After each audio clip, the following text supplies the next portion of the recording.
10 वाजे 10:30 वाजताची जर तुम्ही वेळ मिळवून देत असाल तर यानंतरच्या या ग्राउंडवर यानंतर कधी 10:30च्या नंतरच्या टोक्याला कार्यक्रम जर झाला तर तुम्ही आणि आपण आणि या सावंतवाला येड्या साला तू बघापासून बोंबळून राहिली ती सावंतवाळ तुला कोणी काय करणार होता तुला जर धमकी दिली तर आम्ही होता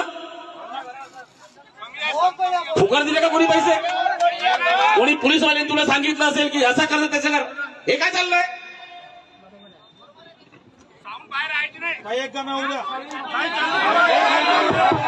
प्रवीण भाऊ साठी खरंच एकदा टाळ्यांचा कडकडाट होऊ द्या आमच्या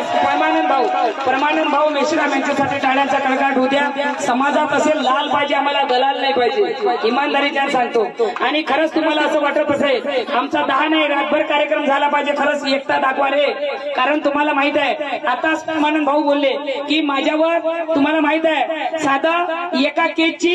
एकच सजा असते पण मी आंबेडकरी विचाराची गायिका हो म्हणून बाबासाहेबाचा आर्टिकल 20 सांगते का एका गुन्ह्याची एकच केस लागते पण मला टार्गेट केलं आणि 4 ते 5 जिल्ह्यात परमानंद भाऊ माझ्यावर केसा लावल्या म्हणजे विचार करा तुम्ही आंबेडकरी आवाज कसा दाबायचा तरी मी कायद्याचं स्वागत करणार काही होत नाही 10 केस 36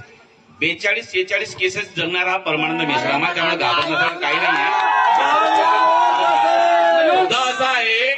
की फुलेशाहू आंबेडकरांच्या परिवर्तनाच्या चळवळीमध्ये जी काही प्रबोधनाची कार्यक्रम होत असतात ह्याला जर आपणच स्वतः बळी पडत असू यासारखं दुर्दैव दुसरं नाही आणि मग असं जर होत असेल तर तुम्हाला आणि मला डॉक्टर बाबासाहेब आंबेडकरांचं लेकरू किंवा भिंतीवर आपल्याकडे जे काही फोटो आहेत ते लावण्याचा नैतिक अधिकार आपण गमावून बसून लक्षात घ्या ती जीव तोडून बेंबीच्या देठापासून सांगतोय तुम्हाला की काहीतरी करा हे असंच आहे हे असंच झालंय चला जाऊ दे जय भीम शेवटचा मुखडा हॅपी बर्थडे टू यू जन्मदिन तेरा